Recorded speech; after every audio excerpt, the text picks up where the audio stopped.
parler comme ça. Est-ce que tu vas laisser ce petit bambou te parler comme ça? C'est pas vrai, je rêve. On se demande où elle mange. Petit, tu es doué, très doué. Mais tant que je serai dans le métier, tu ne seras jamais que le Tout le second. monde, oui. Enfin, évidemment, c'est une métaphore, un symbole. On est venu, on l'a vu, il a eu dans le cul. Qu'est-ce que c'est? Nous l'avons. Qu'est-ce que c'est? Ne va-t-il pas faire des trucs? Mon père, attendez. Vous aimez le cinéma? Beaucoup. J'ai des sections pour les meilleurs films qu'on passe en ville. Bonjour à tous et bienvenue dans notre podcast 3 films sinon rien spécial Arnold Schwarzenegger avec moi pour m'accompagner Amos. Bonjour tout le monde. Mais Gino. Salut. Le principe de l'émission est simple, nous donnerons nos 3 meilleurs films de Schwarzenegger, un top si vous préférez, qui ont secoué sa carrière très particulière. On en débat ensemble dans les cases commentaires afin que vous puissiez vous exprimer également et nous donner aussi vos tops des films de celui-ci. Nous y répondrons avec plaisir et ça commence maintenant. Vous êtes prêts à conduire ces hommes? Prêts à devenir membre de la Ligue des Ombres? En plus, c'est pas un sac à main, ça s'appelle une sacoche. Indiana Jones en a une. Avant de commencer vos tops, messieurs, une petite introduction du monsieur s'impose. Son histoire débute non pas avec la chanteuse Thal, mais dans le village autrichien de Thal. Arnold Schwarzenegger se livre aux joies du culturisme dès l'âge de 14 ans pour devenir champion de musculation et ainsi pallier une santé fragile. Très rapidement, il devient une référence du bodybuilding et remporte le titre de Monsieur Univers à 20 ans, récompense qu'il obtiendra à 6 autres reprises durant sa carrière de sportif. Installé aux États-Unis, Arnold Schwarzenegger veut réaliser un autre de ses rêves, devenir acteur. Cependant, ses débuts à l'écran ne sont pas vraiment fracassants. Il apparaît pour la première fois au cinéma dans Hercule à New York en 1969. Il est obligé d'être redoublé en raison de son fort accent autrichien, mais c'est en 82 qu'Arnold Schwarzenegger acquiert ses premiers galons de star avec Conan le Barbare de John Milius. Ce succès se confirme 2 ans plus tard avec sa prestation de cyborg impitoyable dans Terminator en 1984 de James Cameron. Dès lors, il enchaîne les rôles physiques et apparaît comme le principal rival de Sylvester Stallone, dans le registre de l'action en tout cas. Dans les années 80, il est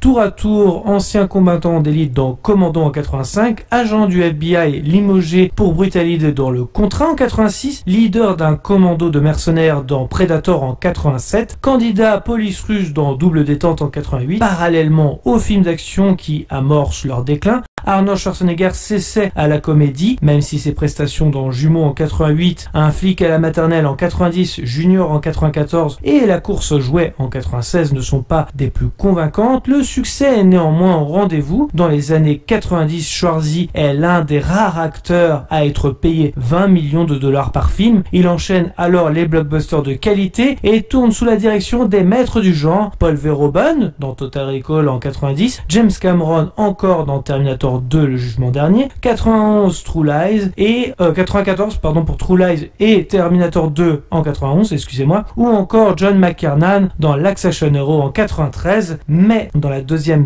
moitié des années 90, l'acteur connaît une traversée du désert amorcée par les échecs commerciaux de L'Effaceur et de Batman et Robin. En 99, Arnold Schwarzenegger surfe sur la vague du surnaturel et du fantastique avec La fin des temps de Peter Yam, et ce virage sur grand écran se confirme avec deux films au succès très mitigé, À l'aube du 6e jour en 2000, dans lequel il donne la réplique à son propre clone, et Dommage collatéral en 2001, où il traque des terroristes colombiens. En 2003, il reprend son rôle fétiche de T-800 pour les besoins de Terminator 3, le soulèvement des machines, le dernier volet de la trilogie de science-fiction signée Jonathan Mostow. L'année suivante, il est élu gouverneur de Californie après 2 mandats à la tête de l'État, l'État de Californie en l'occurrence. Le grand retour de Schwarzy se fait en 2010 et la plus belle des manières, il apparaît ainsi dans le musclé The Expendable, unité spéciale avec son ami Sylvester Stallone pour une scène avec ce dernier et une autre légende du cinéma d'action, Bruce Willis. Il continuera sa carrière avec L'intimiste Maggie où le film parle de deuil et enfin 2 autres volets de Terminator que nous aimerions tous oublier, et on va pouvoir commencer commencer vos tops. Donc le troisième film de votre podium, et bien évidemment nous souhaitons en savoir plus sur l'histoire au cas où nos auditeurs ne connaîtraient pas le film et pourquoi aussi ce film fait partie de votre liste. Donc on commence avec votre troisième film. On commence avec Gino. J'aurais bien aimé qu'on commence par Mus, mais si tu veux. Ah bah on commence par Mus. Il y a pas de souci.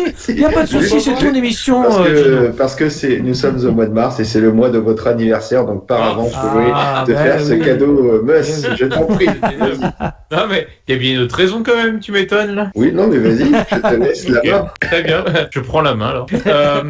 Alors, moi je vais être honnête en préambule. Ça a été compliqué parce qu'en fait faire un top 3 j'ai dû en mettre de côté, ça m'a fendu un peu le cœur. Bon peut-être que c'est pareil de votre côté, mais bon faut bien choisir que 3, donc c'est ce que j'ai fait. Après on pourra faire des mentions honorables. Après juste un petit bilan global de sa filmographie, c'est qu'en revoyant un peu tout, je me dis c'est très hétérogène. Autant il a fait des films je trouve hyper cultes, marquants, tout ce que tu veux, qui moi voilà avec lesquels j'ai grandi, comme vous certainement aussi en partie. Et à côté de ça il a fait aussi des belles petites merdes. Donc franchement c'est fou quoi, c'est grand écart quoi. C'est bien le tour du monde en 80 jours quand même. Ah oui, quelle horreur. Ah là. Aïe. Il paye ta coupe de cheveux. Mais bon, bref, donc du coup, évidemment, il sera pas dedans celui-là. Alors donc du coup, bref, en numéro 3, en ce qui me concerne, sur la troisième marche du podium, j'ai mis un film cher à mon cœur, Last Action Hero de John McTiernan. 3 aussi. C'est vrai. Oui. Ah bah tu vois, les grands espoirs sont pas sûrs, on va pouvoir en parler ensemble. Et c'était le mien aussi. Et comme ça, le tiercé quoi. Et au moins, tu vois, pourquoi je suis content que c'est toi qui démarre, parce que c'est toi qui as tapé le synopsis. C'est ça que je voulais. Je l'ai même pas fait pour le coup, mais je vais pouvoir le faire si tu veux. Mais oui, vous voyez, c'est marrant parce qu'on est tous les trois d'accord et sans se concerter, on précise quand même. Bon, on peut pouvoir en parler tous les trois en même temps, c'est bien. Donc, le public, je peux faire le synopsis. Notre public n'est pas idiot, ils savent bien que à force de nous écouter, qu'on prépare rien non plus, quoi. C'est freestyle chez nous. C'est à la one again. Direct. Du coup, brièvement sur ce film-là, pour ceux qui ne l'auraient pas vu, d'ailleurs au passage, si vous ne l'avez pas vu, il faut foncer, parce que pareil, excellent film. Enfin, nous on n'est pas objectif, c'est un film d'enfance. Donc c'est le jeune Danny Madigan, donc il est quoi? Il est collégien à ce moment-là, donc c'est un enfant, du coup assez rêveur et pas très, ponctuel à l'école, on va dire ça comme ça, pas très assidu, et qui passe son temps au cinéma parce qu'il adore les films d'action, notamment d'Arnold Schwarzenegger, et son ami projectionniste lui donne un ticket magique provenant, paraît-il, du magicien Houdini, et il se retrouve projeté du coup avec ce ticket dans un film avec Arnold Schwarzenegger, du coup dont le héros s'appelle Jack Slater. Donc il se retrouve dans une autre dimension en quelque sorte, et il se retrouve aux côtés de son héros préféré, héros de film à la base, et donc là qui se retrouve transposé vraiment littéralement à ses côtés. Donc il essaie de lui faire comprendre que ce n'est pas la réalité, son monde, que c'est un monde fictif, et de péripétie en péripétie, ils combattent le méchant ensemble, et puis ils viennent, je vais pas trop spoiler, mais bon, il se passe moult choses, et c'est très intéressant, c'est une super comédie d'action pour le coup, et qui a pas eu le succès que le film méritait à sa sortie, parce qu'en même temps, c'est la sortie du film Jurassic Park, si je dis pas la même semaine. Oui, c'est ça, à peu près, quelque chose comme ça, forcément, compliqué, quand on a quelque chose comme ça en face, mais du coup, qui a eu ses lettres de noblesse par la suite, avec les sorties VHS et DVD, donc c'est un très bon film pour ceux qui ne l'auraient pas vu. Juste pour rebondir, effectivement, c'est un échec financier. Le film, il a à peine remporté 50 millions de dollars aux États-Unis, 137 dans le monde quand même. Bon, 137 millions, mais il a quand même coûté 85 millions de dollars, donc Ouais, je crois que c'est même l'un des plus gros budgets marketing de l'époque, je crois. Oui. C'était un événement exceptionnel, un espèce de gros ballon qui avait été déployé. C'est vrai. Mais apparemment, c'est exceptionnel, mais comme tu dis, c'est un échec commercial, plus un échec commercial qu'un échec de popularité, si tu veux. Voilà, on est d'accord.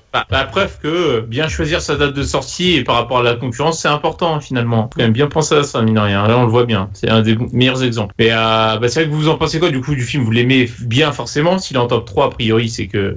Exact, tu penses. Oui, une tendresse pour ce film, quoi. Tu vois, je trouve que c'est léger. Il y a quand même malgré tout une intrigue qui est, je trouve, bien construite, malgré qu'on soit dans un univers un peu peut-être proche de l'absurde, mais c'est vachement sympa. Il y a de la comédie, il y a vraiment on peut voir toute la palette un peu de Schwarzenegger là-dedans, de ses rôles comiques au rôle un peu, bon, il est pas vraiment dans le drama, mais dans l'aspect bourrin, tout ça, ce que tu veux.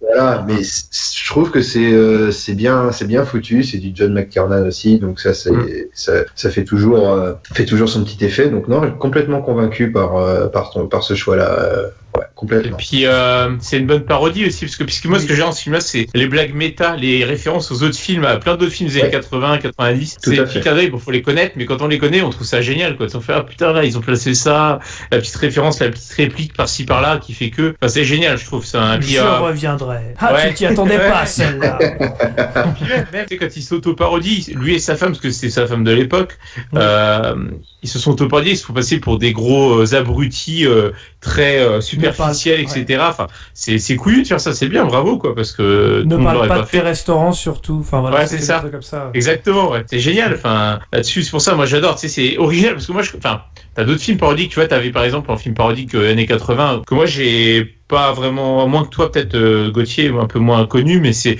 à l'Arme Fatale, qui parodiait l'Arme Fatale, forcément. Oui. Enfin, des films comme ça, un peu parodiques, pastiche et tout, voilà, mais sur ce ton-là, comme la Action Hero, vraiment, qui va aussi loin. Enfin, oui, c'était assez rare à l'époque. Ouais, voilà. Et puis, ce qui fait que c'est un film aussi intéressant, c'est le méchant qui est très, qui est très, très marquant, quoi. Voilà, quand je vois que ça aurait pu être encore, peut-être qu'on l'aurait mieux aimé ou moins aimé quand je vois qu'Alan Rickman c'était le premier choix à la base pour jouer ce rôle. Ah, je sais pas. C'est ce que j'ai vu en faisant quelques recherches. Et il était prévu initialement pour le rôle, mais il demandait un salaire trop important. La légende veut ça, et en effet, Charles Dance en interview, il a révélé qu'il apportait un t-shirt avec la mention I'm cheaper than Alan Rickman, donc je suis moins cher qu'Alan Rickman. Voilà. C'est des petits trucs. Tu vois, c'est une anecdote qui est vraiment qui donne un peu vraiment le ton du film, quoi. Voilà, c'est tout à fait ça. Non, je trouve ça génial, quoi. Ouais. Non, super film, beaucoup de références, comme tu dis, aux films d'action des années 80-90, L'Arme Fatale, ce genre de choses. Ouais, non, c'est top.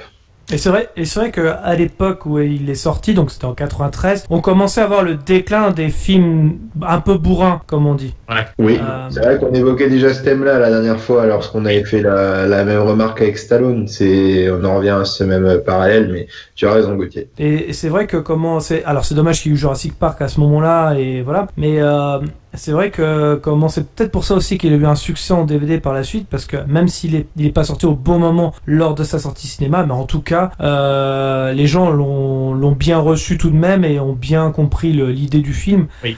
Sachant qu'en plus de ça, dans ces mêmes années-là, Shane Black, qui a écrit le film, écrivait aussi justement L'Arme Fatale. Et c'est un peu le même ton parfois sur l'humour. On reconnaît la patte quand même, mine de rien, de L'Arme Fatale, et c'est ça qui est génial aussi, c'est que l'humour est super bien écrit. Enfin, ça fait mouche à chaque fois. Enfin, c'est vraiment, voilà. Et puis ça parodie vraiment, comme on disait, les films des années 80-90.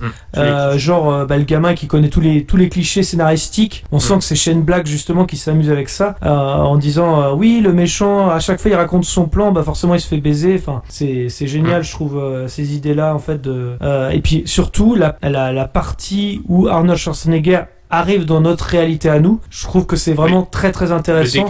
Le décalage. Total. Enfin, du coup, il est plus du tout invincible. C'est l'idée de le miroir inversé. Je trouvais ça intéressant aussi dans ce film-là. Et puis une des meilleures, un truc que j'ai adoré en clin d'œil, qu'ils aient osé aller jusque là, j'ai trouvé ça absolument génial. C'est bon, sans en dire trop pour ceux qui ne l'auraient pas vu, mais dans le vidéoclub, quand il veut montrer exact. montrer à Jack Slater que en fait il est en Schwarzenegger et qu'il est un héros de film d'action. C'est bon, je le vois. Avec l'affiche, grandeur nature en carton d'un film de Terminator 2, on dira pas plus, mais c'est génial, quoi. Ce qu'ils ont fait, c'est magnifique. Ouais. Alors là, fallait oser, quoi. Et bravo. Bravo. Mais même pour des petits détails, il y a genre le T-1000 aussi qui apparaît. Sharon Stone qui apparaît en meuf Basic Instinct. Enfin bref, ils ont été jusque là quoi. Très subtil. Ouais, c'est voilà. C'est des microsecondes en plus. Hein. C'est genre même juste pour le clin d'œil, ils se sont permis de faire ça. Ça veut dire aussi que même Sharon Stone, elle a accepté juste de venir, juste pour sortir d'un commissariat. Elle allume une clope, c'est tout. C'est génial. Enfin, juste pour ça, elle a accepté. Et je trouve ça top que c'est des petits trucs, hein, mais c'est vraiment bien. Donc ouais, voilà. En tout cas, pour ceux qui aiment, en gros, voilà, si vous aimez l'action et l'humour, puis si vous êtes, après, je me dis que quelqu'un de notre génération, il l'a forcément vu, hein, sinon, il y a un problème. C'est vrai qu'il passe beaucoup de fois à la télé. Ouais. Enfin, en même temps, un gamin qui rentre dans un film, forcément que ça va gérer un peu le truc. Mais si le retour vous l'avez pas vu, foncez en tout cas. C'est en vraiment tout cas, à voir. À discuter de ça avec vous deux, je me demande pourquoi je perds mon temps avec des branquignoles dans votre genre. Alors que je pourrais faire des choses bien plus risquées. Comme ranger mes chaussettes. Ranger mes chaussettes, par exemple. Ouais, que des répliques cultes aussi. Oui, enfin voilà. Oui, c'est vrai que c'est pareil, c'est que des tirades qu'on connaît par cœur. Au final, pareil, c'est ça. Le film qui reste ancré dans le temps quand même, mine de rien. C'est très intéressant. Et puis ça vient même à l'absurde des fois, mais tu sais, tu te dis. Dans son monde à lui, Schwarzy, vu que c'est le héros, il peut réussir presque tout parce que de toute façon, il gagne toujours à la fin dans son univers en fait, tu vois. Donc il joue vachement là-dessus, c'est complètement absurde, mais c'est vraiment génial parce que les situations elles sont grotesques, mais du coup quand il arrive dans la réalité, là du coup ça se passe plus du tout comme ça. Là c'est beaucoup plus terre à terre, on le sent et c'est vrai que cet effet de contraste c'était vraiment plutôt sympa et c'était vraiment bien. Donc si vous voulez découvrir les débuts de Tywin Lannister de Game of Thrones, c'est l'Action Hero qu'il faut regarder. Même pas, si, t'as raison, parce qu'il a joué dans Alien 3, mais c'était après. C'est vrai. Oui, Alien 3, c'est après. Enfin, les premiers succès de Charles Dance, c'est l'Action Hero, quoi. La fameuse lampe, le fameux œil de verre, c'est mythique. Ça fait comme les vieux James Bond, quoi. C'est excellent, quoi. Je vais t'assaisonner à la sauce Biglish, Griblish, espèce de gougnafier de Sicilien. Juste pour ça, il faut voir ce film. La VF est très bien, il faut... Oui, on n'a pas parlé de la VF, mais la VF est impeccable. C'est vrai que là, pour le coup, la petite oignon. T'aimes les omelettes? Tiens, je te casse les œufs. Il y a toujours un mec dans le placard. Oui. Qu'est-ce que c'est con. Imagine le mec quand même, à chaque fois, il est obligé de tirer dans son placard parce qu'il y a un mec dedans. C'est vrai qu'il y a un gogol, si Schwarzy vient pas pendant 3 jours, il attend 3 jours dans le placard. Ça n'a pas de sens. Ça n'a pas de sens. Mais c'est ça qui est bien, justement. Pareil, c'est quoi le méchant, là, quand il va à l'enterrement, Léo The Prout ou je sais pas quoi? Oui, Léo The Prout. Il faut tirer sur le petit doigt pour déclencher la bombe. Enfin, c'est n'importe quoi, c'est génial, quoi. C'est de l'absurde. C'est absurde. Super film, en tout cas, qu'on prend plaisir à revoir, en tout cas, à chaque fois. Oui. Complètement. Attends.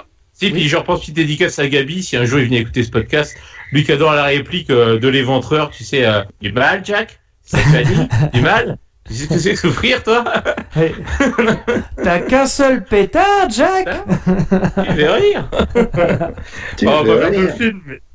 Non, peut-être pas quand même. Peut-être pas. On pourra en parler des heures, mais c'est génial. Du coup, ok, écoute...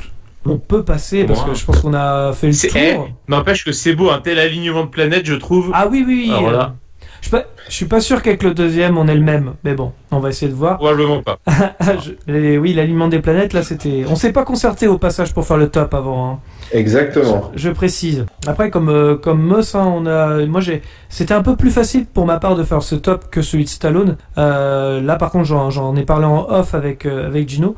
C'est vrai que comme tu disais aussi toi Meus, c'est que il a fait de belles merdes, des gros succès aussi à côté. Et mais pour le coup, contrairement à Stallone où il y avait beaucoup de bons films un petit peu similaires et tout, où c'était un peu plus dur de faire un top. Là avec Schwarzenegger, c'était un peu plus facile, j'ai trouvé. Même si effectivement, comme tu disais, des fois ça fait un peu mal d'en retirer un peu. Donc voilà, on passe au top 2 et là je dirais toi Gino là pour le coup. Ok, ça marche. Eh bien moi, en top 2 de mes films de Schwarzenegger, je vais mettre Total Recall. Putain, c'est mon deuxième. C'est ton deuxième aussi? Mus n'a pas celui-là, je sais. Putain, ça se trouve on va avoir le même premier par contre. Je pense que vous allez avoir le même premier. Juste pour ne pas rester dans la normalité, je vais changer mon premier et vous allez voir, ça va être... Mais vous allez aimer aussi, j'imagine. Donc Total Recall, donc un film de Paul Verhoeven, hein, donc super réalisateur, hein, Basic Instinct, Starship Troopers, que l'on a volé à Sabri, voilà, le reportage sur les... Ah oui, c'est un post reportage. Alors pour ceux qui n'ont pas la référence, c'est H. Donc Total Recall, ouais, voilà, avec Schwarzenegger bien évidemment et Sharon Stone, hein, dans les rôles principaux. Donc en gros l'histoire c'est que nous sommes en 2048, Mars est colonisé et exploité pour une ressource enfouie dans son sous-sol et la planète est comment dire, il y a une tyrannie qui s'est installée sur cette planète-là, voilà.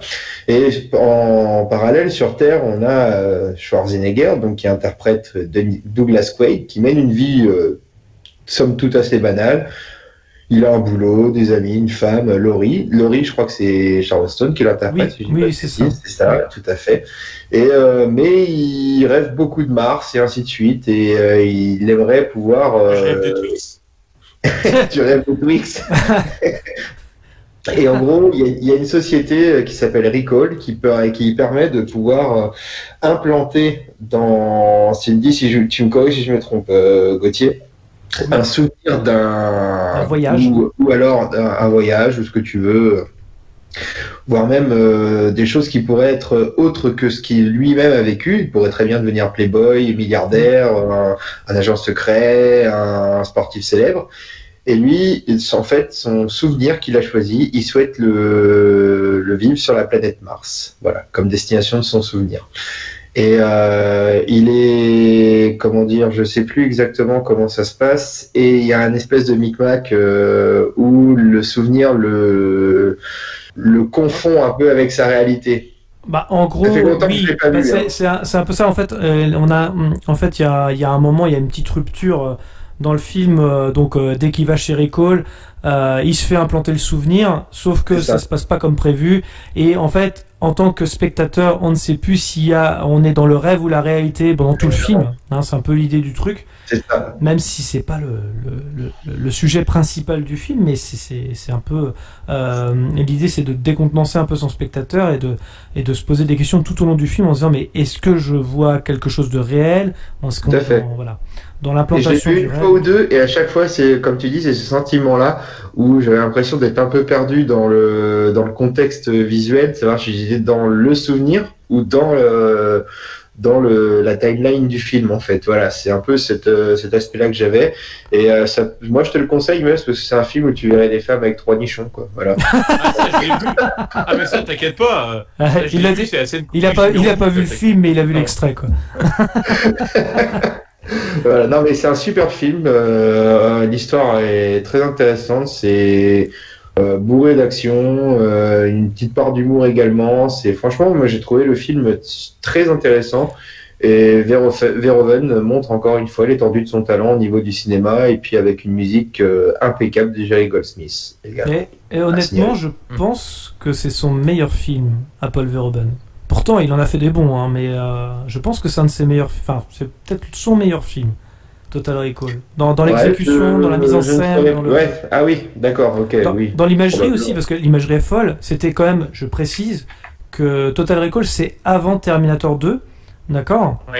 Et donc, au niveau des effets visuels, donc on n'a pas encore les effets visuels de Terminator 2, bien évidemment, même si Abyss, je crois qu'il était sorti à ce moment-là. On commence à avoir les effets numériques. Là, il n'y a aucun effet numérique. Par contre, c'est beaucoup de maquettes, c'est beaucoup de choses comme ça, mais ça ne se voit absolument pas. Ça vieillit super bien au passage au niveau de l'exécution et tout. Et non, c'est un, comme dit Gino, c'est un super film, mais qui s'éloigne beaucoup d'ailleurs de son matériau d'origine, puisque ça vient d'une nouvelle de Philippe K. Dick. Oui.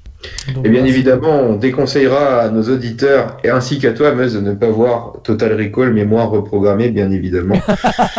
Ce film n'existe pas. N'existe pas. D'ailleurs, je crois que tout le monde essaie de l'oublier. Mais bon. Moi, personnellement, je vous cache pas, je prépare peut-être une vidéo dessus. Je sais pas comment je vais la mettre en lumière et tout pour l'instant. Voilà, un petit teasing. Mais je pense que je vais faire une grosse analyse dessus parce que c'est un film vraiment qui a beaucoup à offrir. C'est pas que le fait d'être... Est-ce que c'est un rêve ou réalité? Comme quoi Inception n'a rien inventé. Mais en fait, ce film il se rapproche beaucoup plus de Robocop, par exemple. Et, d'ailleurs, ça traite des mêmes sujets. C'est une critique du monde capitalisme. Donc, c'est assez inventif d'ailleurs dans le film. On n'hésite pas sur la propagande dans le film, comme Starship Troopers. D'ailleurs, il y a beaucoup d'acteurs qui reviennent en fait des anciens films de Paul Verhoeven. Donc voilà, où on met en scène les entreprises qui sont prêtes à tuer père et mère pour de l'argent, mélangeant rêve et réalité, ça on en a déjà parlé. Bref, c'est un bijou d'écriture. En tout cas, voilà, ça s'est complètement réinventé de la nouvelle d'origine.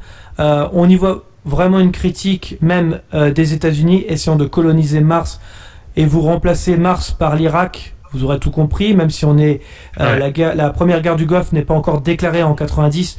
On parle pas de pétrole, mais de l'oxygène. Mais vous avez aussi également compris la référence.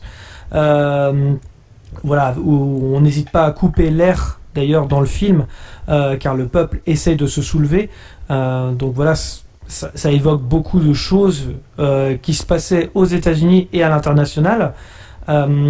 Du coup, voilà, c'est ce que je disais, c'est que beaucoup se demandent encore si il s'agit d'un rêve ou d'une réalité à la fin du film. En réalité, le réalisateur s'amuse bel et bien à faire une caricature de notre monde. Et si, d'ailleurs, les colonies, si un jour on devait coloniser Mars, bah, finalement, c'est assez réaliste, puisqu'en fait, finalement, on fait une copie conforme de notre monde actuel.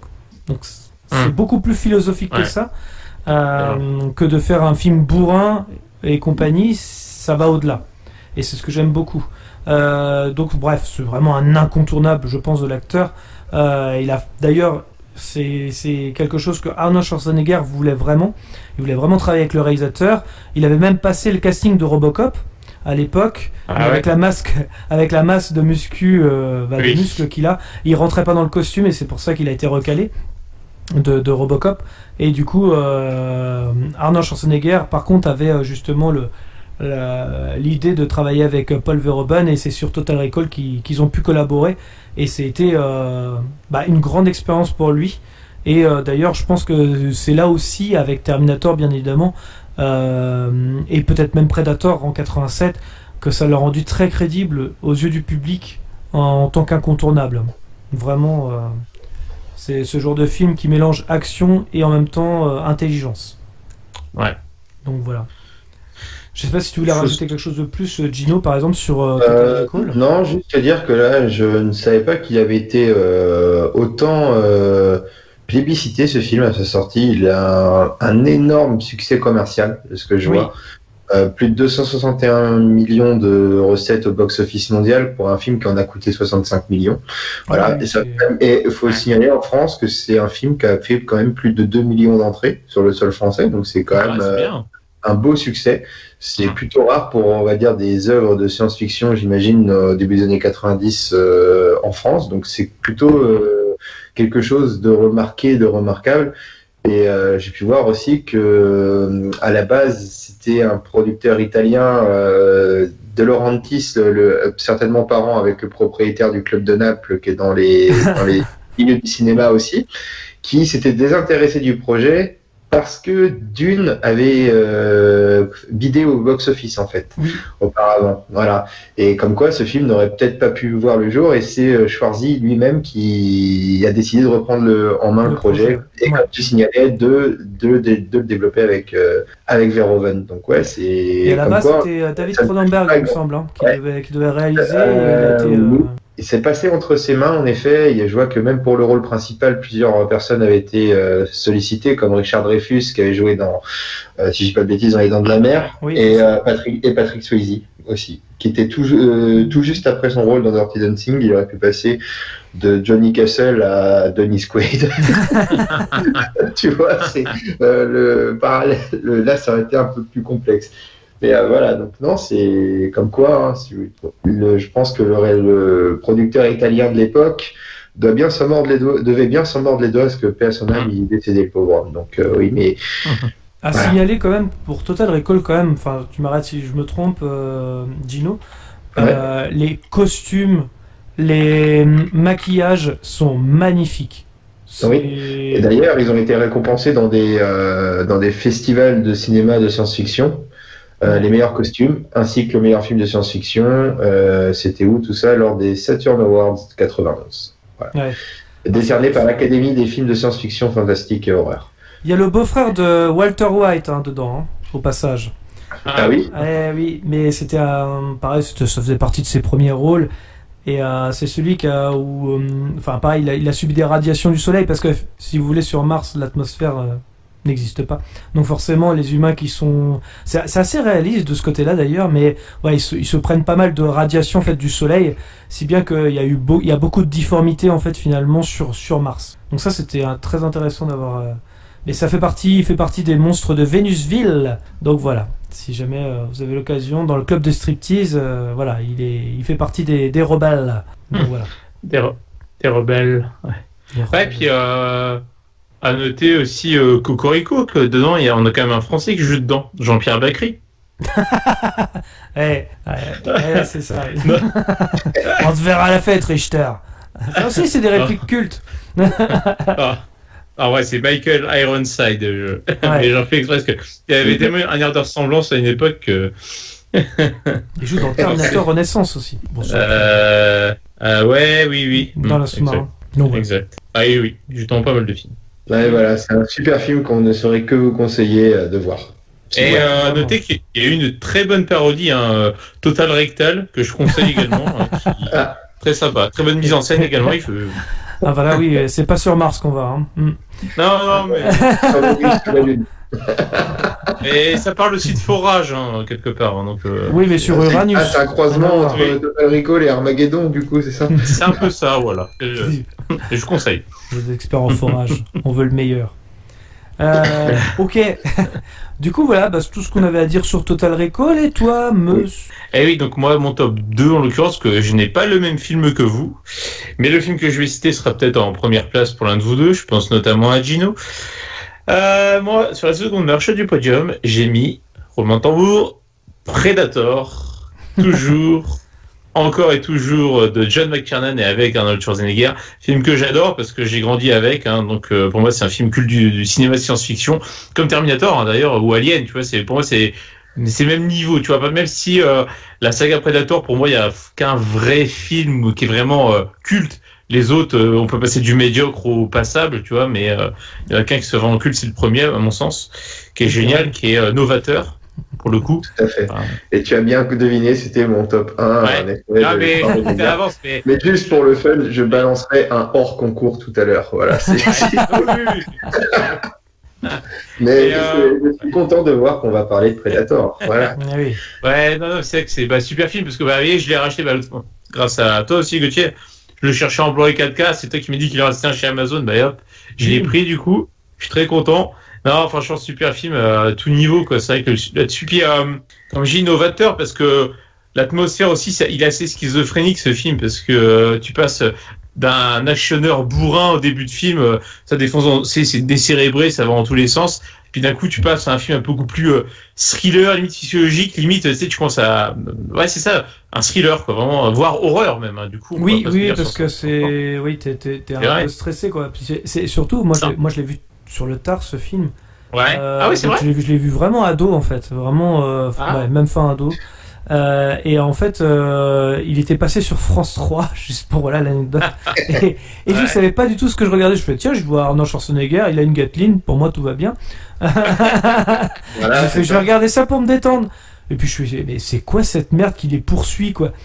Je savais pas du tout de quel film on parlait ou quoi que ce soit, et j'étais agréablement surpris de ce film, parce que finalement, du coup, je pensais voir justement un film d'action bourrin, des années 80, et en fait, je me suis retrouvé sur un truc où, rien à voir, et vraiment, j'étais surpris, ouais. Mais continue, monsieur, vas-y. En tout cas, voilà, pour la faire courte, sur le synopsis, on a un escadron, ça se passe en Colombie, si je dis pas de bêtises. Au Guatemala, je crois. Guatemala, autant pour moi. C'est un hommage à Gabi, c'est pour ça. C'est Colombie. On a une escouade de soldats américains, de mercenaires un peu, qui part en mission pour secourir des ressortissants américains, en gros, pour les extraire de la zone, etc. Et puis, arriver sur place, en fait, ils se rendent compte que finalement, la mission c'était du pipeau un peu, voilà. Et sauf qu'ils se rendent compte que faut évacuer, la zone, mais il faut faire plusieurs kilomètres dans la jungle, la jungle sud-américaine qui est hyper dense, etc., où tu avances à 2 à l'heure. Et il commence à se faire traquer par quelque chose, on ne sait pas quoi, hein, mais quelque chose qui commence à les tuer un par un, en gros. Et le problème, c'est que pour rejoindre la zone d'évacuation, le problème, c'est faut survivre, c'est mieux. Et donc, après, voilà, c'est essayer d'identifier cette menace, essayer de l'annihiler, mais ils se rendent compte que ils sont impuissants, ils savent même pas ce que c'est, et que du coup, il y a une grosse tension qui s'installe, et puis la survie. La survie est en jeu, quoi, du coup. Donc c'est un film, c'est vrai que très prenant et super, encore une fois, super original de par l'histoire, le contexte, le monstre aussi, hein, parce que c'est vrai que ça aurait pu être une catastrophe quand on a vu un peu le making of, les essais de départ, ce que ça pouvait être. On se disait voilà. C'est Jean-Claude Van Damme qui faisait le monstre. Oui, c'est ça au début, ouais, c'est ça. Au début c'était lui et c'est vrai que vu les costumes de départ, ça aurait pu faire un beau nanar. Et puis finalement, ils ont réussi à rattraper le coup avec Stan Winston, je crois. C'est Stan Winston, ouais. Et heureusement avec succès comme à chaque fois. Et ce qui donne pour moi un film culte à voir et à revoir. D'accord. Pour le coup. D'accord. Je suis là, oui. Complètement. Et dans le rôle du Predator, du coup, on a Kevin Peter Hall. Hein. C'est combien il fait 2m20, un truc comme ça, je crois. Un mec super grand, mais qui est décédé depuis, malheureusement. Mais c'est vrai que du coup, même on voit même Schwarzy qui paraît gringaler à côté du Predator. C'est ça qui est aussi impressionnant, parce que quand on connaît Monsieur Muscle et que même lui il paraît gringaler, tu te dis... là, c'est ça qui était intéressant justement avec le film Predator, c'était que on commence le film avec effectivement des bourrins, des muscleurs comme on dit, et en fait tu te rends compte que ils sont impuissants et c'est eux les proies. Et c'est ça qui est génial en fait, finalement c'était l'antipode de Rambo quelque part. C'est ça qui est justement John McTiernan, il s'était dit tiens, je vais utiliser les codes de films d'action du moment, mais je vais les retourner contre eux. Et ça, c'est super intelligent, justement. C'est ça qui fait quelque chose d'original, quelque part. C'est couillu. C'est vrai que pour le coup, parce que, c'est resté dans les codes classiques, et puis voilà. Non, c'est vrai que les formules qui marchent, des fois, on les répète, mais après, c'est comme ça qu'on se lasse. C'est vrai que là, il nous a pris tous à revers, pour le coup, et c'est vrai que la deuxième partie du film, tu fais, là, c'est marrant, parce que c'est vrai que ce mode miroir où tu les sens presque intouchables au début, en mode, c'est comme sur des roulettes, et puis après, mais tout le contraire, c'est des proies, hein, le Predator, donc ça devient vraiment des proies littéralement, et c'est vrai que ce retournement de situation est super, quoi, à vivre, super, on est même pas être avec. Je me dis aussi en regardant le film si c'était pas non plus quelque part aussi une critique un peu aussi des États-Unis. On parlait tout à l'heure de Total Recall avec la guerre en Irak, mais aussi avec la guerre justement du Vietnam. Du fait que justement ils ne connaissent pas du tout le terrain et que finalement c'était les Américains qui étaient les proies des Vietnamiens et compagnie. Donc je trouvais ça intéressant. Alors je sais pas si c'est le cas, hein, j'en sais rien, ça se trouve c'est même pas du tout ça, mais est-ce que c'est ça? Le parallèle est intéressant quand même. Oui, c'est ça. La réflexion mérite d'être faite, on est d'accord là-dessus. Complètement. Avec la jungle et tout, c'est vrai que ça se pourrait. Mais oui, effectivement. En tout cas, très très. Et d'ailleurs dans la VF, d'ailleurs parce que j'ai vu ça en regardant les extraits là, il y a quelques jours du coup, pour mater le Blu-ray un peu là, et c'est Richard Darbois qui fait la voix pour ce film-là, parce que d'habitude c'est Daniel Beretta, son doubleur officiel dans les guerres. Et du coup, mais ça lui va pas mal parce que Richard Darbois, en plus, c'est vu qu'on avait fait Stallone, il a aussi fait Stallone par exemple dans Demolition Man. Donc tu vois le fait qu'il ait fait aussi ces deux Monsieur Muscle là, j'ai trouvé ça très ça va, quand je l'ai reconnu, ça lui va bien quand même, quoi. Pour le coup, ça va, c'est pas déconnant. Je crois que Mus, on a le même top 1 du coup. Quand j'y pense. Oui, c'est sûr. Du coup, ok, très bien. Est-ce que vous avez quelque chose... Alors, Gino, est-ce que tu rajouteras peut-être justement quand on parlera du top 1 pour Predator? Ouais, voilà. Si tu veux. On me demandera enfin mon avis. Okay. Et du coup, comme t'as spoilé, dis justement, justement de ton top 1 Predator. Donc, on va pas refaire le synopsis, mais justement, pourquoi toi, il fait partie de ton top 1, ton film préféré. Ah oui, nous sommes d'accord. Ah oui, d'accord. Eh bien, du coup, à qui de parler pour son top 1 du coup? Non, mais c'est justement c'est à toi que je pose la question. Pourquoi justement toi, Predator, fait partie de ton Eh bien, haut du panier. pourquoi Predator est dans mon top 1? Et ça peut paraître assez surprenant parce que comme toi, Gauthier, mais même encore plus tard que toi, je l'ai découvert il y a tout juste un mois. Tu vois, c'est là, comme je te dis. Et pourquoi il est dans mon top 1? C'est que ce film m'a marqué, en fait. Je me suis retrouvé complètement, comme tu dis, dans un film qui paraîtrait être un film d'action pur et dur. Voilà, un peu de ce que 2 ans avant Rambo 2 sortait au cinéma. Donc, comme tu dis, c'est vrai que on est pile dans la caricature des gros bourrins dans la jungle et voilà. D'où le fait que ton parallèle aussi avec le Vietnam peut être intéressant aussi à ce sujet. C'est l'époque, hein, de toute façon. Et d'un film d'action, tu passes à un film, un survival. C'est un survival horror, un peu science-fiction, certes. Et je trouve que en fait, tu as aussi un côté track qui est renversé aussi. Il est renversé. Tu sens le commando être traqué, mais tu sens également le Predator être traqué. Oui. C'est ça qui est vachement intéressant comme concept. Je trouve que McTiernan le réalise très bien, met en scène ça de manière formidable. C'est un peu ce qu'on peut revoir quand il fait un peu plus tard Piège de cristal. On a un peu le même système de track interposé. Donc ça, c'est quelque chose qu'il maîtrise. Et puis moi, ce qui m'a surtout étonné, c'était que l'un des rôles principaux soit zigouillé quasiment à la moitié du film. C'est quelque chose qui ne fait jamais, quoi. C'est génial. Moi, je trouve ça top. Et puis, mention honorable aussi à la musique qui te met bel et bien dans l'ambiance, quoi. Ça, et Alan Silvestri, qui te fait une musique assez angoissante quand même. Et c'est, moi, je trouve que ça te donne encore plus de charisme au monstre. Oui, mais il a utilisé un peu une technique qu'avait fait Steven Spielberg dans Les Dents de la Mer, c'est-à-dire que finalement, alors en même temps c'était les problèmes techniques qui faisaient que, mais c'était pareil pour comment Steven Spielberg, c'est de montrer le moins possible la créature. Ouais.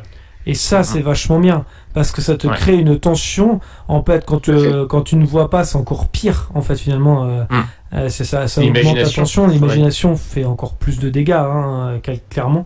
À l'heure où les films d'aujourd'hui sont dans la surenchère, notamment au niveau des effets spéciaux, là, justement, on ne voit pas ce qui est très bien amené, c'est le côté suggestion, comme tu dis, du monstre, parce que tu ne le vois pas en tant que tel, si tu veux. Tu le vois par sa vision.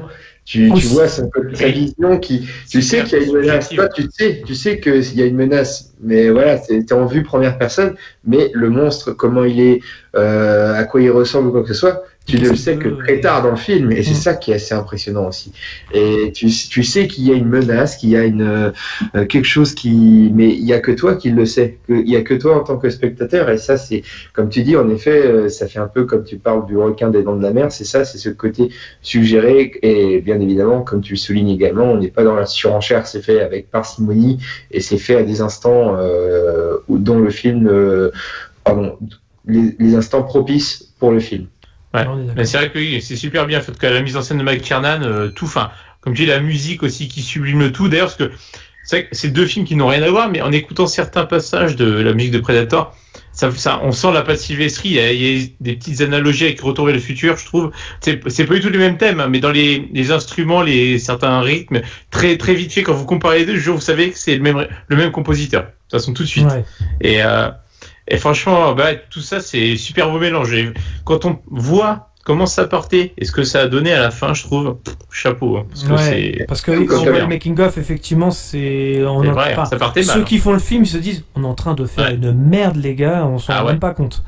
Donc, comme quoi. Et même, tu ressens aussi le côté où Schwarzy joue le rôle quand même de Dutch, et tu sens que Dutch, par moment, il n'est pas aussi serein que ça. Pourtant, c'est la grosse montagne de muscles et tout.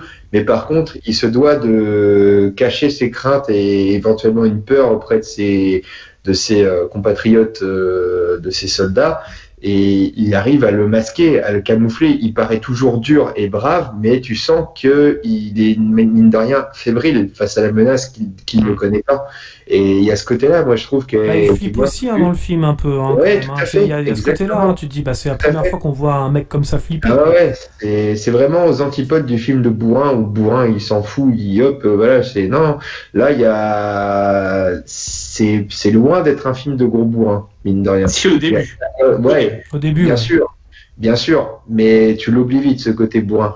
Mais justement, c'est ça intéressant d'avoir mis en scène déjà dès le début le côté trop sur deux. Justement, oui. C'est une équipe qui fonctionne, qui n'ont pas besoin d'ordre pour fonctionner d'ailleurs, parce que voilà. Et puis il y a des personnages hyper caricaturaux, comme celui qui porte la grosse Gatling au début, voilà, c'est ou le soldat black aussi qui a peur de rien et puis finalement qui est complètement qui perd ses moyens quoi, et puis Schwarzy qui est pareil, la montagne de muscles imposante et tout, et même Carl Weathers c'est un peu plus un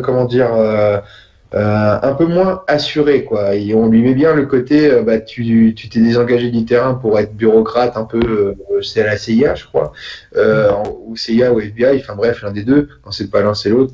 Mais c'est un détail scénaristique, voilà, c'est pas important. Et en gros, le fait qu'il revienne sur le terrain, il est puissant, qu'il a perdu ses moyens aussi. C'est vachement un film qui est un peu angoissant, et moi j'ai trouvé ça génial. Et je me demande comment j'ai fait pour attendre autant d'années pour voir ce chef-d'œuvre du cinéma. Il y a aussi le côté, on n'en a pas parlé aussi dans Predator, le côté claustrophobe, alors que pourtant on est dans une forêt où on est en pleine liberté quelque part. Ça c'est intéressant aussi d'avoir fait ça. Tout à fait. Tu parlais des acteurs, Carl Weathers qui est vachement dans le déni, tu sais, quand s'appuie pour leur gueule, qui dit mais non, il y a juste 2-3 connards qui nous tournent autour et qui s'amusent à essayer de nous éliminer, etc. Puis lui, tu sens qu'il se ment à lui-même, tu sais, puis t'as tout qui font non mais regarde la réalité en face. Il y a quelque chose qui est en train de nous décimer les uns après les autres et on peut rien faire quoi. Mais du coup c'est ça là-dessus. C'est lui, il est très en mode bureaucrate déconnecté du terrain, tu vois. Et tu sens qu'il se berce d'illusions et ça c'est pas mal quoi. La psychologie des personnages malgré tout elle est assez sympa. C'est ça aussi qui fait qu'on s'y attache. Et voilà pourquoi j'ai voulu mettre en top 1, parce que je sens que vous allez avoir un top 1 qui va être le même, que j'aurais pu également mettre au top 1, mais je voulais sortir un peu des sentiers battus. T'as bien raison. Non, c'est bien raison. Sinon c'était trop prévisible. Du coup, Meus, je te laisse le dire. Du coup, votre grosse merde, c'est quoi? Alors, quel suspense, mon Dieu, mais qu'est-ce que ça peut être? Jumeaux avec Danny DeVito. D'ailleurs, s'il y avait un top 3 tout court, je pense qu'il serait dedans aussi. Donc, non, mais voilà, c'est ce que j'allais dire. Là, le film sur la première marche, finalement, il pourrait être sans problème. Il serait sûrement dans le top 3, dans tout film confondu, quoi. Donc, peu importe. Donc ce numéro 1, c'est évidemment Terminator 2. Le soulèvement des machines. Non, le jugement dernier. Alors non, pas c'est un mélange des deux. Vu qu'ils se ressemblent. Non, mais c'est vrai que quoi dire sur ce film qui n'a pas déjà été dit, mais c'est vrai que il y a tout. Par où commencer, c'est surtout ça. Il aurait pu être mon top 1 aussi, voilà, mais et c'était trop évident, mais voilà. Je préférais vous laisser cette honneur.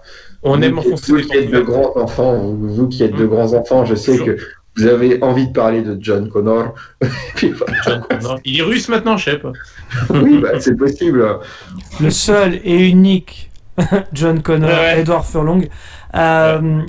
Déjà 16. Alors, vas-y, résume, Gauthier. Eh bien, c'est en 2029, après leur échec pour éliminer Sarah Connor, les robots de Skynet programment un nouveau Terminator, le T-1000, pour retourner dans le passé et éliminer son fils John Connor, futur leader de la résistance humaine. Ce dernier programme un autre cyborg, le T-800, et l'envoie en 95 pour le protéger. Une seule question déterminera le sort de l'humanité. Laquelle des deux machines trouvera John? La première. Donc voilà. Mais t'as un peu spoilé là, quelque part. Oui, et en même temps... je crois que la plupart des gens l'ont vu maintenant, Terminator 2. On va pas. On va être full spoiler. Je suis désolé, mais juste parce que ce qui nous a fait aimer aussi Terminator 2, c'est justement cette révélation aussi. Oui. Et puis, alors moi j'ai pas eu la chance, j'étais trop petit de le découvrir au cinéma, mais apparemment celui qui fait l'émission Clic Droit là, il parlait justement de Terminator 2, lui il l'a vu justement au cinéma, et puis la plupart justement, ce qui était intéressant, c'était la réaction dans les salles quand ils s'aperçoivent que Arnold Schwarzenegger, en fait, finalement, c'est lui le gentil. Donc, ça devait être génial, ça. Ouais, c'est les petites anecdotes comme ça. Et en fait, tu te dis que ça devait être génial de le découvrir au cinéma, mais c'est pareil. Nous, je pense qu'on l'a découvert. Moi, j'ai découvert également en cassette vidéo à l'époque. Et c'est vrai que John Connor, il se dit, il a les boules quand il voit Arnold Schwarzenegger arriver, et il se dit, je sais, je suis foutu parce qu'en plus j'en ai deux à mes trousses. Et en fait, t'en as un qui est là pour le protéger, et c'est celui qui a essayé, c'est le même modèle qui a essayé de tuer sa mère plus tôt, donc c'est complètement dingue comme retournement de situation, et c'est plutôt bien écrit justement et bien amené. L'idée est vraiment excellente. Donc voilà. Et puis les thématiques, forcément les thématiques du film, l'absence de père, un père retrouvé quelque part pour lui, la protection, enfin voilà c'est pareil avec Sarah Connor aussi, qui devient finalement la machine le Terminator qui devient plus humain. Enfin, il y a un effet miroir qui est vraiment intéressant dans le film aussi. Enfin, il y a plein de thématiques en vrai. Enfin, le film est bourré de. Énormément de choses. Je veux tes vêtements, tes bottes, et ta moto. S'il te plaît. Mais pareil, il y a que des répliques cultes là-dedans, enfin, tout est génial, quoi. Enfin, ce film est top, franchement, rien à dire. Et puis ça, c'est du Cameron. Ça, puis justement, tu vois, pour les plus jeunes, nos vieux cons 5 minutes, là, mais pour les plus jeunes, le Cameron, ça va être Titanic et Avatar, quoi. Encore une fois, c'est subjectif, mais moi, c'est Terminator 2 avant tout, quoi. Je veux dire là-dessus, enfin, l'univers, évidemment, puis ce qu'il en a fait, quoi. Quand on pense le film qu'il a rendu en 91, les effets numériques aussi d'ILM, enfin c'est ce qu'ils ont réussi à faire aussi, c'est incroyable quoi, pour l'époque. Même là encore maintenant, il est mieux fait que certains films. Maintenant, ça pue le numérique sur tous les plans, c'est dégueulasse. Que là finalement, ça coûtait une blinde à l'époque. Ils ont utilisé avec parcimonie, quand ils l'ont fait, par contre, ils se sont appliqués quoi. C'était des oignons. Et on le voit. Sans Terminator, on n'aurait pas Jurassic Park aussi. Ça paraît bête. Oui, c'est vrai. C'est vrai. C'est probable, hein, c'est clair. Ouais. C'est grâce à ces effets-là que justement nous ont pu faire les dinosaures en Amérique. Hein. Donc voilà, c'est ça qui était intéressant justement avec les effets spéciaux. Donc il y a eu Abyss un petit peu avant, tout de même, qui commençait déjà ces effets-là. Mais c'est vrai que Terminator 2, c'est une avancée technologique. Il a repoussé encore les avancées technologiques du cinéma.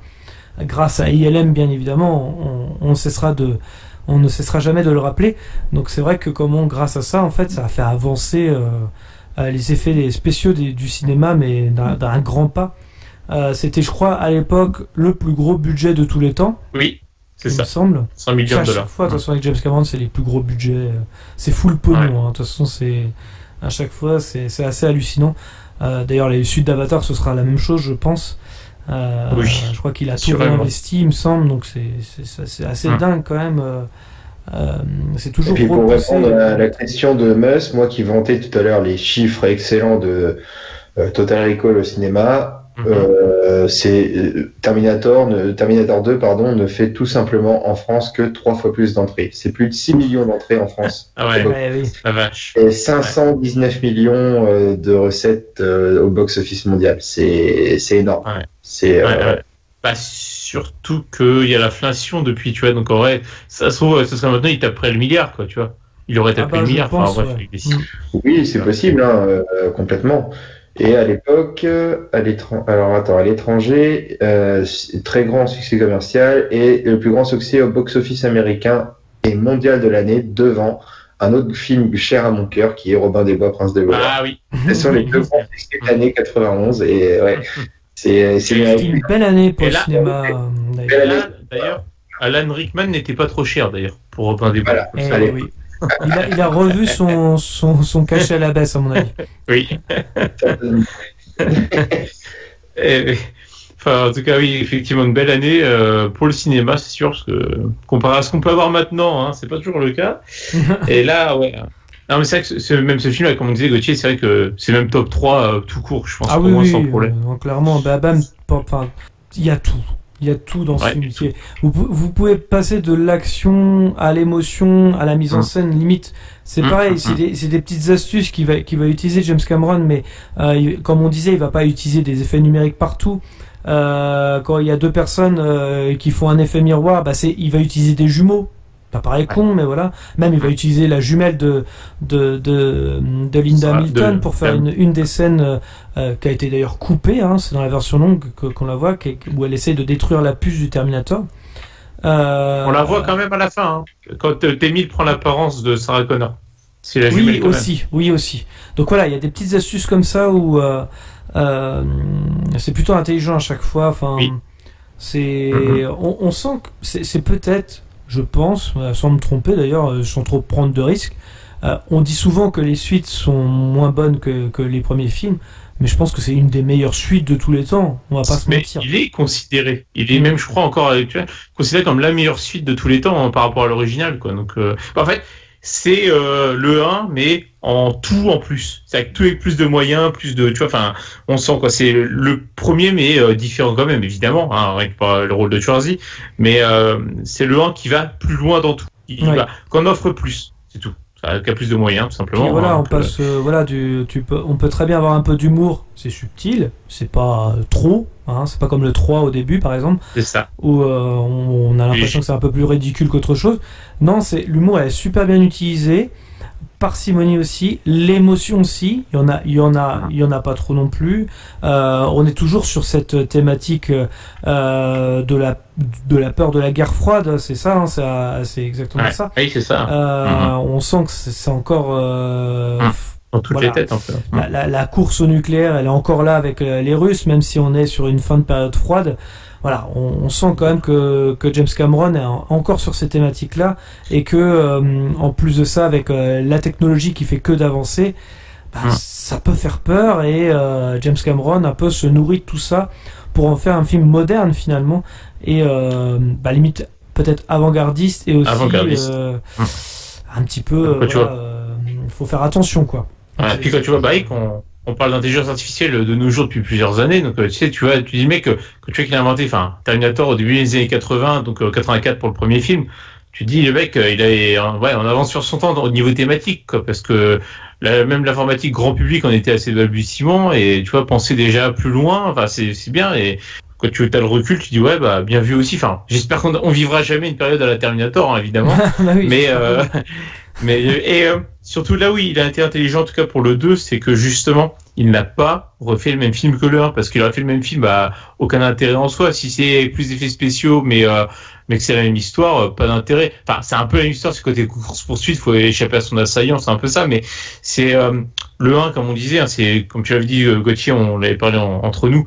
Tu disais, limite, il emprunte les codes du slasher, mais c'est vrai que c'est un film presque d'horreur. C'est le côté, c'est vrai qu'on n'est pas sur des couteaux, pas sur des couteaux, des armes blanches, mais bon, c'est quand même quelqu'un d'invincible quelque part. Quand je dis ça, c'est le Terminator, qui essaye de tuer une adolescente, en tout cas, une jeune adulte. Donc, on est exactement dans les mêmes thématiques que le slasher quelque part, sauf que c'est pas des armes blanches. Puisque la dernière fois j'avais dit que c'était justement slasher, mais il n'y avait pas d'armes blanches. Non, mais l'idée est là, quoi. On comprend. On comprend, voilà, mais on a un film vraiment oppressante, très sombre, très noir, du coup pas d'humour pour ainsi dire, à finalement un film beaucoup plus axé sur l'action, même s'il y a de la tension aussi, mais sur l'action, et c'est qu'il a un peu changé là, comment dire, l'approche en tout cas par rapport au 1, mais heureusement, parce que sinon on aurait eu deux films trop proches l'un de l'autre, et là au final ils sont quand même différents, c'est distingués, ils sont complémentaires au final, je trouve. Et les deux sont très bien, mais le 2 c'est, on va dire, le gâteau mais avec plein de chantilly dessus, quoi. Ouais. On va dire ça. Non mais c'est exactement ça, il est généreux, c'est un film généreux, clairement. Elle est facile à digérer aussi. C'est facile à digérer dans ce cas-là, parce que t'en as plein des films tarte à la crème comme ça, et qui sont, c'est vrai que qui sont imbuvables, qui sont indigestes, voilà, c'est clair. Indigeste conviendra mieux. C'est pas le pudding à l'arsenic, ça c'est sûr, heureusement. J'ai montré les deux films à quelqu'un qui n'était pas très branché au début et qui a adoré au final. Mais il y en a beaucoup comme ça. Voilà, bah oui, exactement. Il y en a beaucoup aussi qui ont des a priori sur le côté Terminator. En même temps, avec les dernières sorties de Terminator, je comprends que ça puisse rebuter parce que les merdes qui nous sont sorties comme Genesis ou Dark Fate, ça ne m'étonne pas. Mais en vrai, Terminator à la base, voilà, c'est vachement bien. Le 1 ou le 2 en tout cas sont excellents. Même le premier qui a un peu vieilli, mais en même temps c'était pas le même budget. Alors on était sur un petit film à l'époque, mais c'était un film de débrouille au passage. Avec Terminator 2 où effectivement il y a énormément de thématiques, tout le monde s'y retrouve. Tout le monde. C'est ça qui est bien justement avec ce film, c'est que si vous aimez pas trop l'action, vous aurez quelque chose que vous allez aimer forcément dans le film. C'est ça l'avantage de Terminator 2. Contrairement au premier où effectivement on est vraiment en mode slasher, mode film d'horreur et compagnie, mais science-fiction. Mais il faut voir le 1 avant de voir le 2. Exact. Tout à fait. Et je conseille, j'irai plus loin, je conseille la version longue de Terminator 2 qui apporte beaucoup plus, je trouve, dans le développement des personnages, notamment celui de Linda Hamilton. Ouais, c'est vrai. Et juste, un truc dont on n'a pas parlé et qu'il faut quand même souligner, c'est la super performance de Robert Patrick en T-1000 quand même. Parce que, pour le coup, le mec, justement, a un physique beaucoup plus lambda, c'est le cas de le dire, c'est Schwarzy. Et justement, tu vas moins le suspecter. Bon, on croit tous que c'est le gentil au début en plus. Ouais. Parce qu'il est tout fin, il a un petit peu justement la carrure de Kyle Reese, comme on dit, un peu maigre, un peu machin. Donc, effectivement, on va moins le soupçonner, ça c'est sûr. C'est clair. Et finalement, non mais c'est pour ça. Et puis il reste impassible, tu vois aussi. Enfin, il garde bien cette froideur. Enfin, bravo quoi. Enfin là aussi, parce que on parlait de la performance de Schwarzy en robot et qu'il le fait excellemment bien aussi. Mais du coup, Robert Patrick aussi en T-1000. Oui, et puis ils arrivent quasiment en même temps dans le scénario, mais sur des endroits interposés. Et c'est le premier retournement de situation qui intervient très tôt dans le film en fait. C'est ça qui est impressionnant dans cette histoire-là et qui fonctionne très bien parce que comme tu dis le physique de Robert Patrick comme ça tu te dis et puis t'as Schwarzy qui débarque comme ça avec l'image que t'as du premier, tu t'imagines absolument pas que finalement c'est la réalité inverse qui est là, que Schwarzy va devenir le protecteur quoi. Complètement. Surtout quand il fait baisse-toi, enfin c'est baisse-toi. Avec des roses et un gun and roses, oui, on fait une référence. C'est vrai. C'est bien trouvé d'ailleurs. Baisse-toi. Oui. Il réplique culte, tu vois, baisse-toi. Puis même, tu parlais de mode miroir tout à l'heure, mais quand il secourt Sarah Connor, qui fait viens avec moi si tu veux vivre. Hein, alors quand Kyle Reese lui dit viens avec moi si tu ne veux pas mourir. Enfin, tu sais, ça rejoint la même idée. Il est là aussi pour essayer de la sauver et tout. Enfin, c'est, tu vois, ce côté, on inverse les rôles et c'est vraiment bien. C'est vrai que là-dessus. Je pense que c'est l'idée première d'ailleurs de John Connor dans le futur entre guillemets, c'est d'avoir programmé la machine de façon un peu exprès pour justement que ce Terminator ait quelque chose de familier quand même, même si c'est horrible quelque part d'avoir fait ça, d'envoyer cette machine qui était le tueur à la base dans le premier film, mais c'est plutôt bien foutu finalement et bien trouvé. C'est dommage que les suites n'ont pas été aussi bonnes entre guillemets, même s'il y avait des bonnes choses dans le 3, notamment la fin ou encore Renaissance, de très bonnes idées, mais jamais égalées au 2 et au premier film quoi. On n'a pas la maestria de Cameron derrière, tu vois, au niveau maîtrise de l'univers, de la mise en scène, tout ça. En termes de développement d'univers, c'était pas si idiot que ça. C'est dommage que c'est pas continué dans ce sens-là, parce que dans les deux derniers films, Dark Fate et Genesis, mais je ne comprends pas comment ça peut être validé par un studio. Vaut mieux Genesis de Phil Collins, ça on est complètement d'accord. Oh mon Dieu. C'est dur. Appelle-moi Meus. Quelques mentions honorables tout de même. Je ne sais pas si vous en avez. On en a. Bien évidemment. Allez Gino, lance-toi. Allez, je vois à quoi tu fais allusion. Allez. Allez, une première mention honorable. C'est un film de James Cameron également, qui est formidable, avec Schwarzenegger bien évidemment, et Jamie Lee Curtis, True Lies. Tom Arnold. True Lies. L'adaptation d'un film français magnifique qui s'appelait La Totale, réalisé par Claude Ziguet et Thierry Lhermitte, Eddie Mitchell. Mew. Et C'est Mew. vrai aussi. Mew. Putain. Voilà, donc le remake américain, en gros. Alors, je crois que la légende veut que Cameron ait vu la totale et qu'il s'est dit putain, c'est génial, faut que je le fasse en version américaine, il me semble. Non, je crois que c'est Schwarzy, il me semble, qui l'a Schwarzy découvert. Et qui a appelé Cameron. Je crois que c'est ça, hein, mais il faudrait vérifier. Il me semblait que c'était en ce sens-là, mais je peux me tromper. Mais c'est souvent Ouais, lui qui apporte les projets hein, sur la table, hein, quand même, mine de rien. Parce que c'est pas la première fois, hein. Total Recall c'était pareil hein, d'ailleurs. Ouais, donc, c'est ça. L'acteur, c'est son beau-frère qui lui a montré le film. Il dit, c'est toi qui cherches des bonnes idées de comédie familiale avec de l'aventure, je viens de voir un petit film français. Un petit film français, c'est une merveille. Vous la prenez, mon Eldorado. C'est quand même génial, quoi. Et donc, après, oui, c'est ça.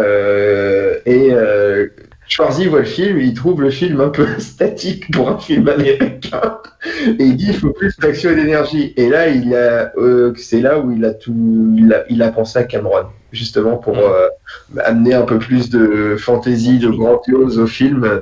Et voilà, donc ce rôle d'un père de famille apparemment sans histoire, voilà, qui s'avère en fait être un agent secret américain. Voilà, sa famille ignore complètement sa véritable fonction. Il le croit ingénieur dans les télécoms, je crois, ou informaticien. Informaticien. Alors, l'ingénieur dans les télécoms, c'est certainement la version française, du coup. Bref, on est dans la même chose. Et du coup, voilà, pour une raison, il soupçonne sa femme d'adultère, donc il va essayer de l'espionner contre les règles qui les régissent en tant qu'agent secret. Il n'aurait pas le droit de pouvoir détourner des fonds publics pour surveiller si sa femme couche à droite à gauche. Et là va se mêler toute une histoire de terrorisme dans ce film. Donc c'est un film vraiment impressionnant avec un nombre de tirs de mitraillettes. Ah oui. Enfin, on est dans le summum du film d'action, un peu presque nanar, mais voilà. C'est une petite friandise à voir et revoir sans modération. C'est quelque chose de... Moi, c'est un film qui m'a bien plu. Est-ce qu'il y a quelque chose que j'aurais oublié, Must, je sais qu'il l'aime beaucoup aussi, ce film. Ah non, moi, personnellement, je veux dire que ça m'a fait un peu mal au cul de pas le mettre dans les 3 premiers, mais bon, il fallait bien sélectionner. Mais j'avoue que celui-là, pareil, quand tu dis friandise, t'as tout résumé, c'est-à-dire que c'est le truc, tu vois, effectivement, c'est pas un grand film du cinéma, machin, mais il est excellent dans son domaine.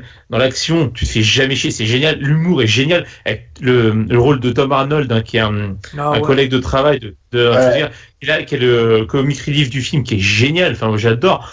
Et puis pareil, ce côté décalage, tu vois, quand pareil, c'est que du mensonge finalement, parce que tu sais, il sait en tout cas, il présume que sa femme le trompe, et il le sait, il lui parle pour essayer de lui tirer les verres du nez, il prêche le faux par le vrai, elle lui pipote et tout, alors que lui il boue à l'intérieur, tout ça, alors qu'à l'inverse, lui il cache les vérités sur son travail. Enfin, encore une fois, il fait miroir, quoi, quelque part, on peut dire ça. Et c'est génial. Enfin, t'as plein de situations de décalage comme ça, qui sont vraiment super bien interprétés, super bien mises en scène et tout, et les répliques sont géniales. Enfin, pour moi, tu vois, justement, t'as tout. Aussi en faux agent secret qui lui en fait encore un effet miroir, on va dire, voilà, lui qui s'est passé le fameux soi-disant amant de c'est ça, pareil. C'est lui qui se crée une vie d'agent secret, donc voilà, et ce qui semblerait faire de l'effet, on va dire, à la ménagère parfaite qui ne vit aucune aventure, qui tout ça, c'est un pauvre connard. Voilà, marié un pauvre connard. Et c'est en ça que, mais je trouve que c'est bien amené, et Bill Paxton interprète merveilleusement bien, quoi. C'est franchement, les acteurs, même je pense qu'ils ont pris plaisir à tourner ce film. Ils savent que c'est pas un film qui se prend hyper au sérieux, ils se sont marrés à le faire, et par contre ils se sont impliqués, quoi. Voilà, tu as rien à dire, c'est franchement bien. Plaisir à le faire.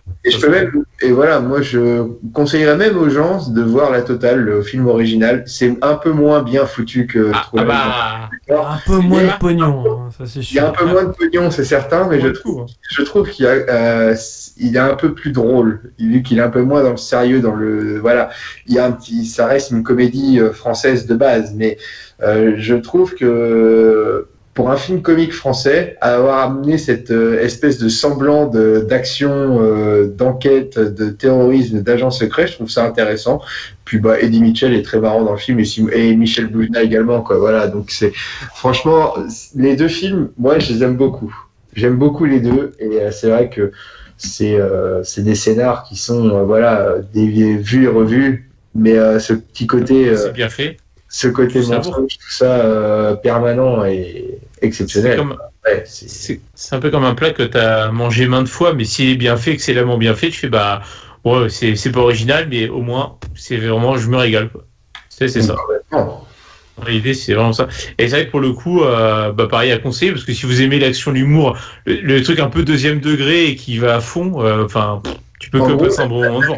La quintessence de Schwarzenegger, quoi. C'était la bonne période, c'est sûr. Voilà, il est un peu comme dans Last Action Hero. C'est quelques peu de temps. Il a tourné juste après, donc oui, c'est juste après Last Action Hero. Voilà, et plein de répliques cultes aussi. Mes menottes, je les ai plus. Enfin, je les ai enlevées. Ce genre de choses. Quand il est complètement chuté, ça. Ouais, c'est ça. Et comment vous allez faire ça? Mes menottes, vous savez, je les ai enlevées. C'est génial, quoi. C'est du super, la super comédie. Ça se regarde. Même aussi, tu sais, vous savez ce que c'est ça? Je sais ce que c'est ça. C'est une cafetière expresso. Non. C'est une machine à faire les cônes glacés. Puis le dit se rapproche vénère, puis il est fait. C'est un chauffe-eau. C'est ça que le foutage de gueule est magnifique. Franchement, je conseille, mais à 100%. Voilà, ouais. Non, pas Plaisir coupable, parce que c'est un vrai bon film pour moi. Non, voilà. J'allais même presque dire ça tout à l'heure pour Last Action Hero, mais non, je vais pas être coupable de ces films. C'est un vrai plaisir de voir ces films. C'est ça. Et toi, Gauthier, est-ce que tu avais d'autres mentions honorables? J'en ai quelques-unes. Je sais pas si je peux te les dire. Alors après, c'est pas des films qu'on fait au niveau des critiques qui n'étaient pas extraordinaires. Oui. Mais moi, alors après, il faudra que je le revoie, je pense. Mais c'était un film d'enfance aussi. C'était Un flic à la maternelle que j'aimais beaucoup. Ou peut-être par mémoire comme ça des petites brides, mais ça... il y a longtemps, très longtemps. Un que j'aime beaucoup et là qui s'est fait défoncer par la critique, c'était La fin des temps. Ouais, parce que après oui, il est pas. Moi pareil, je l'adore. J'adore ce film parce que pareil, j'ai grandi avec. 99, il date du coup de mémoire. C'est ça, 99-2000. C'est ça. Mais effectivement, il a pas été bien reçu, mais j'ai bien aimé le film quand même et je l'aime encore, même si on sait objectivement c'est pas un grand film, mais voilà, c'est un film honnête et puis qui se laisse regarder avec plaisir pour ma part, même si on a conscience de ses défauts. Et c'est pas un nanar comme il a pu faire des fois limite. Là non, c'est un bon film. Gabriel Byrne en face. Non, franchement, encore aujourd'hui, je le trouve plutôt même bien réalisé d'ailleurs sur certains plans et tout. Franchement, La fin des temps, et je trouve qu'il est, il mériterait une seconde chance pour les spectateurs à mon avis. Ouais, je suis d'accord. Il faut que tu laisses une première chance que j'ai jamais vue, je pense. Tu me diras. Et si un autre film aussi. Parce que là, c'est un plaisir coupable, on va pas se mentir, parce qu'on aime bien le revoir, et je crois qu'on le connaît tous par cœur, c'est Batman et Robin. Je suis désolé, ce film, c'est une merde absolue, mais c'est génial à regarder, c'est super, c'est top. Si tu regardes avec du 3e degré, avec un peu d'alcool entre copains, tu peux passer un bon moment, effectivement. Au passage, il y a 1,5 sur 5 sur le ciné, quand même. Il y a quand même cliché, quoi. C'est... Ouais, super. Non, mais c'est vrai que ce film-là, bon. Ouais, c'est comment dire. Il y a trop à dire, hein. Il y a trop à dire, mais bon. Faut le voir pour le croire. C'est vrai. Et si je rebondirais quand même par rapport à ce qu'on a dit quand même, on a parlé de Terminator 2 tout à l'heure, mais Terminator 3, mis à part le début qui est un peu ridicule, parce que ça reprend trop Terminator 2, il y a pas, enfin le John Connor est un peu aux F, un peu aux fraises comme on dit. Par contre, la dernière partie du film, elle est excellente. Le dernier tiers du film, c'est là que le film se révèle finalement. Et il est super pessimiste en plus. Et le fait que Skynet finalement n'ait pas de visage, je trouvais ça génial. que ce soit un truc qu'on ne peut pas non plus arrêter, hein, ça faisait penser un peu au premier Terminator justement. Eh ben, quand même, je le place, Terminator 3, quand même, dans quelque chose qui était pas non plus dégueulasse, quoi. Vraiment, en plus, c'est super bien fait encore, les effets spéciaux ont super bien vieilli, même mieux que Dark Fate et Genesis. Donc, voilà. Donc, et puis le fait que le Terminator méchant soit une femme, c'est pas si idiot, parce qu'en plus de ça, on peut facilement se faire avoir par la femme envers l'homme. Voilà, c'est super bien utilisé dans le film. Donc non, franchement, Terminator 3 aussi, c'est un très bon Arnold Schwarzenegger. Donc voilà, je voulais quand même le citer parce qu'il est parfois décrié et compagnie, mais ça reste le vrai Terminator 3 par rapport aux autres merdes qui ont été faits après. Donc voilà. Ouais, et toi, Amos, qui me revient comme ça, que j'ai découvert aussi, tu vois, quand j'ai découvert Predator en deuxième partie de soirée, il y avait un autre film avec Schwarzenegger, c'était une soirée spéciale Schwarzenegger sur RTL 9, et le deuxième film, c'était Dommage collatéral, et que je n'avais jamais vu, et que j'ai trouvé mais absolument génial aussi. Tout à fait. C'est vrai. J'ai pas aimé. Moi. T'as pas aimé? Ouais, je l'ai pas vu depuis longtemps. Ça fait 10 ans. Toi. Tant pis pour toi. Honnêtement, je m'attendais un peu à ce genre de film. Voilà, quand tu vois notre ami Schwarzenegger, voilà. Bon, il y a un attentat qui tue sa femme et son enfant, et donc il cherche à se venger de la personne qui a commis l'attentat. Et donc là, tu sais que ça va partir en grosse battle. Voilà, je cherche mes mots, il est un peu tard, je suis désolé. C'est comme ça que vous. Et Gino est un peu bourré visiblement. Ah non, pas encore quand même. Non, c'est bon. Et non, c'est un super film, et pour lequel, honnêtement, si jamais elle était visible avant, moi à la fin, je ne l'avais pas senti venir quand même. Voilà. D'accord. C'est-à-dire que le retournement de situation finale, je ne m'y attendais absolument pas, et je trouve que c'est un film qui fonctionne très bien. Bon, c'est très bourrin, tout ce qu'on veut, il n'y a pas de souci, mais je trouve que, encore une fois, ça fonctionne bien, c'est fait de manière, je trouve, intelligente. Alors, ça sera pas aussi mémorable, par exemple, qu'un True Lies ou qu'un autre film de ce genre, ou un Last Action Hero, par exemple, enfin, un film un peu plus détendu, on va dire, mais c'était une belle découverte. Ouais. T'avais une autre mention honorable aussi, Mus, ou pas? Ouais. Vas-y. Alors, moi, ce que j'avais en tête, après, je vais pas les citer, enfin, là, je vais les citer du coup, mais je les mettrai pas dans les mentions honorables parce que je ne m'en souviens plus. Je les ai vus quand j'étais gosse, donc il y a plus de 20 ans.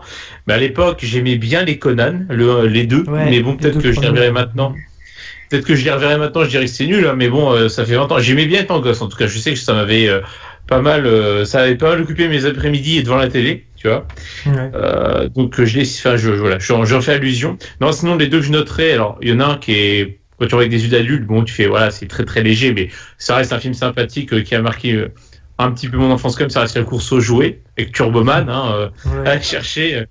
Donc, non, mais qui était, voilà, si avec des yeux d'adulte, tu fais, bon, voilà, c'est très enfantin, mais, voilà, pour l'époque, en tout cas, moi, je sais que ça m'avait pas mal marqué, j'aimais beaucoup. J'ai une certaine tendresse pour ce film, disons. C'est comme ça.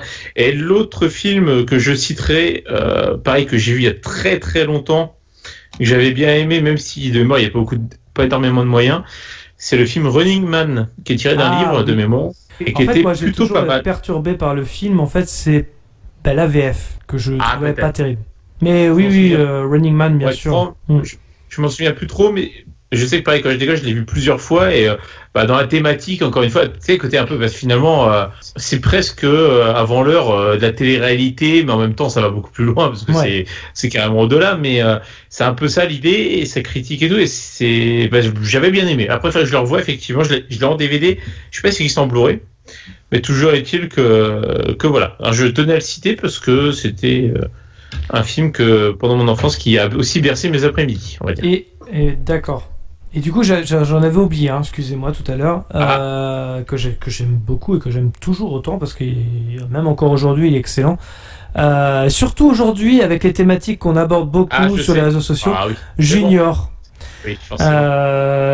Mais il est vraiment excellent. Vraiment, c'est. C'était marrant. Ouais, je me souviens l'avoir vu quand j'étais gamin. J'avais dû, à l'époque sur TF1, quand les films passaient encore à 20h50 à l'époque. Ouais. Et je me souviens avoir dû rigoler vers 21h17, quelque chose par là. Et puis après, je sais plus.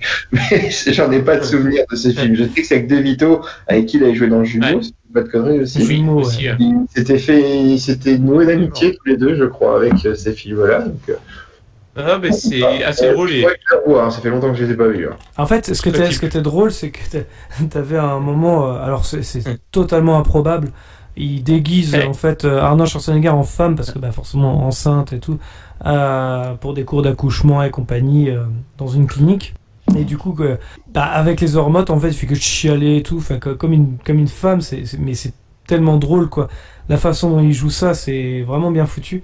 Et même dans l'ensemble du film, franchement, c'est super bien Il foutu. pleure à cause des hormones à un moment. Ouais, c'est ça. C'est excellent. C'était marrant. Ouais, j'avoue, là. Ouais. N'oubliez pas qu'en 2013, quand même, Schwarzy a indiqué qu'il y aurait une suite à Jumeaux qui s'appellerait Triplé. Ouais, je sais, Ah je suis au courant. Ouais.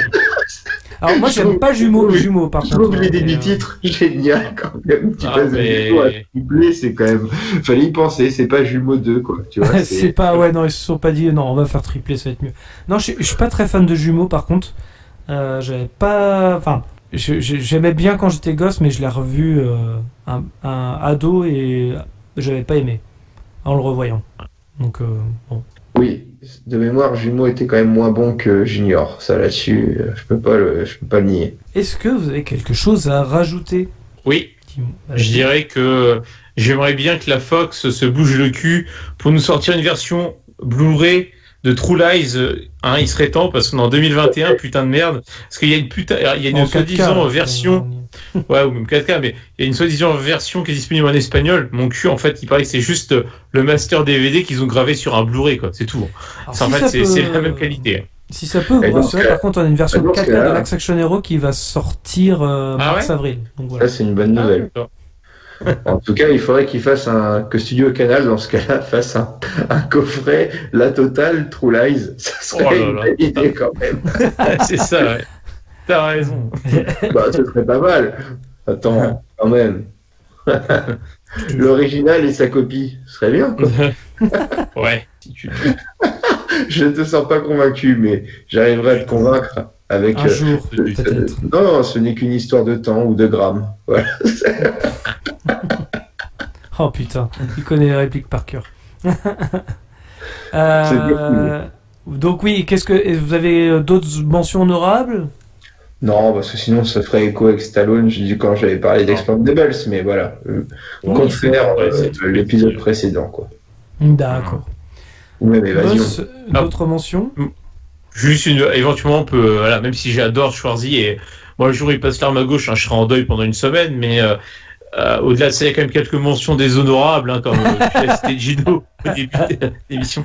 Il y a quand même le Tour du monde 80 jours, bon voilà, on va passer dessus, mais c'est quand même pas fameux, on va pas se mentir. Moi, je pourrais mettre dedans, je suis un peu dur en mettant dedans, mais je le trouve pas terrible comme film. Ça reste l'effaceur. Pour moi, c'est un actionneur nul, c'est pas intelligent. C'est même pas très divertissant. Tu vois le truc venir tout le temps. À chaque fois. Ouais. Chaque scène, tu fais. Ouais. Ça m'a pas, voilà. Ça m'a touché une sans faire bouger l'autre, quoi, disons. Donc après, bon. Voilà. Je suis un peu méchant. C'est un film où tu l'as vu, tu l'oublies, quoi. Après, pareil, film qui est très bourrin, mais faut le garder avec du second degré que j'aime pas, moi, personnellement. Mais bon. Faut aller avec du second degré pour l'apprécier. C'est Commando. C'est bourrin à fond. C'est décérébré. Ça y va dans le tas, puis voilà, quoi. C'est pas très, ça porte pas grand chose. Ça dessert un petit peu la carrière d'Arnold Schwarzenegger quand on voit le truc. Après, il a fait tellement de belles choses à côté que, c'est pas grave, on lui pardonne.